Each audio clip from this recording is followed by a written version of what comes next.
Hello மக்களே, எப்படி இருக்கிறீங்க? நல்லா இருக்கிறீங்களா? இன்னைக்கு நான் உங்களை என் சமையலை வச்சு கொடுமைப்படுத்த விரும்பல மக்களே. அதனால என்ன பண்ணிட்டேன்னா, எங்க அம்மாவோட ப்ரொஃபஷனலிஸ்ட் அவங்களோட ஒரு சமையல் வீடியோ போட்டுருவோன்னு யோசிச்சுட்டேன். அதனால தான் இதை கொண்டு வந்திருக்கேன். இந்த வீடியோல என்னெல்லாம் இருக்குன்னா, எங்க அம்மா எவ்வளவு குயிக்கா வாரி வாரி போட்டு சீக்கிரம் முடிக்கிறாங்க, வேலையே இல்லாமங்கிறதான் பார்க்க போறோம். சரியா? அதுக்கு முதல்ல இந்த மாதிரி பயிரை எடுத்துக்கோங்க மக்களே. ஒரு கட்டு பயிர் போட்டிருக்காங்க, கட் பண்ணி போட்டிருக்காங்க. அப்புறம் உருளைக்கிழங்கு இந்த சைஸ்ல ஹாஃப் உருளைக்கிழங்கு, தக்காளி ஒரு தக்காளி, அப்புறம் ஒரு பெரிய உள்ளி, சரி, அதுவும் பெரிய ஆனியன், சரியா? அப்புறம் பச்சை மிளகு, இவ்வளவுதான், ஒரு 2 3 பச்சை மிளகு. அப்புறம் சட்டியை சூடானோன்னா ஸ்டவ் ஆன் பண்ணி சட்டி சூடானோன்னா எண்ணெயை ஊற்றியாச்சு. எண்ணெயை ஊற்றிட்டு நம்மள மாதிரி ஸ்பூன்ல எல்லாம் எங்க அம்மா கடுகு போட மாட்டாங்க மக்களே. அப்படியே டப்பாவோட தான் போடுறாங்க. ஆனால் கரெக்டா போட்டாச்சு. அவ்வளவுதான். கடுகு போட்டுனோன்னா அம்மா கருதப்பிள்ளைக்கு வீடியோ எடுக்கணுமான்னு சொல்றதுக்கு முன்னாடி எங்க அம்மா என்ன பண்ணிட்டாங்க, நான் வர்றதுக்கு முன்னாடி கருதப்பிள்ளையை போட்டுட்டாவ.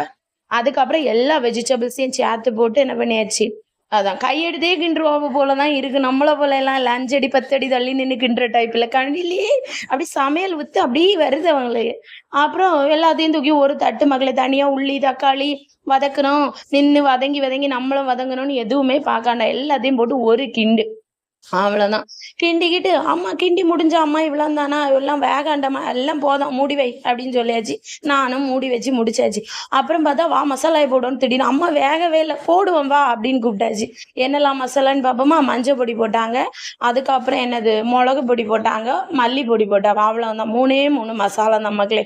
நம்மள மாதிரி இதை போட்டு இது. ஆனா இதுல ஒரு மெயின் விஷயம் இருக்கு. இந்த மசாலாவெல்லாம் போட்டுட்டோம், இனி ஒரு கிண்டிடுவோம், மிக்ஸ் பண்ணிடாதுங்க. அப்படியே வச்சு மூடி வச்சிடணுமா. அப்படின்னாதான் என்னது அழகா வருமா, கிண்டக்கூடாதான். சரி, அப்படியே மூடி வச்சு திறக்கிறேன். திடீர்னு உப்பு இருக்காம, உப்பு எப்படிமா வந்துச்சுன்னு கேட்க, அது நான் போட்டுட்டேன் வீடியோ எடுக்க முன்னாடின்னு சொல்லிட்டு. சரி மக்களே, நீங்களும் உப்பை போட்டுருங்க. போட்டுட்டு எல்லாத்தையும் கொஞ்ச நேரம் வெந்த பிறகு போட்டு ஒரு கிண்டுனாங்க. அவ்வளவுதான்.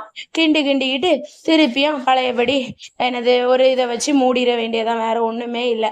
அப்புறம் வந்து தண்ணி கொஞ்சம் திருப்பி கொஞ்ச நேரம் கழிச்சு இது ஓப்பன் பண்ணி தண்ணி ஆட் பண்ணாங்க. எங்க அம்மா கரெக்டா வீடியோ கோஆப்ரேஷன் பண்ணல. நான் போயிட்டு வரக்கு முன்னாடி நெத்தியாவது பண்ணி வச்சிருவாங்க. சரி மக்களே, தண்ணியை தூக்கி ஊத்தியாச்சு. ஊத்தி திருப்பி மூடி வச்சாச்சு. மூடி வச்சுட்டு இனிதான் இவங்களுக்கு ஒரு வேலை இருக்கு மக்களே. நம்ம கிண்டுவோம். எங்க அம்மா என்ன பண்ணாங்கன்னா எல்லாம் மூடி வச்சு எல்லாம் ஒரு மசாலா எல்லாம் ஒரு மிக்ஸ் பண்ணிட்டு கொஞ்ச நேரம் வெந்ததுக்கு அப்புறம் இந்த உருளைக்கிழங்க மட்டும் போட்டு ஒரு இடி, உருளைக்கிழங்கு தக்காளியும் கேட்டா அப்பதான் அதுல இருந்து மாயம் அப்படியே இறங்கி அந்த பயர்ல இறங்கி வந்துடும். அம்மா இப்படி ஒரு ஈஸியான பயிர் கூட நான் பார்த்ததே இல்லை. நான் எல்லாம் உள்ளியும் தக்காளியும் போட்டு வதக்குன்னு வதக்கிட்டு பயிரையும் போட்டு வதக்குன்னு வதக்கி அந்த நான் அடுப்புக்கிட்டே ஏறி உட்கார்ந்துருப்பேன். எப்பண்டா இது வியாபம். எங்க அம்மா ஒரு போடு எல்லாம் போட்டு மூடி வச்சுட்டு அங்க எல்லாம் போய் வேலை முடிச்சுட்டு வரவா அது ரெடியா இருக்கு. ஆனா எனக்கு என்ன ஷாக்குனா, அந்த பயிர் கூட்டம் அவ்வளவு டேஸ்டா வந்துட்டு சிம்பிளா ஈஸியா முடிஞ்சிடுச்சு. நம்மள போல இல்ல மக்களே, நீங்க ட்ரை பண்ணி பாருங்க, ஈஸியா பண்ணிடலாம். சரியா? ரொம்ப ஹெல்த்தியும் கூட. சரி, அதனால யோசிக்கவே செய்யாருங்க. இந்த பயிர் கூட்டம் உங்க வீட்டுல ட்ரை பண்ணி பாருங்க. டேஸ்ட்டுக்கு பஞ்சமே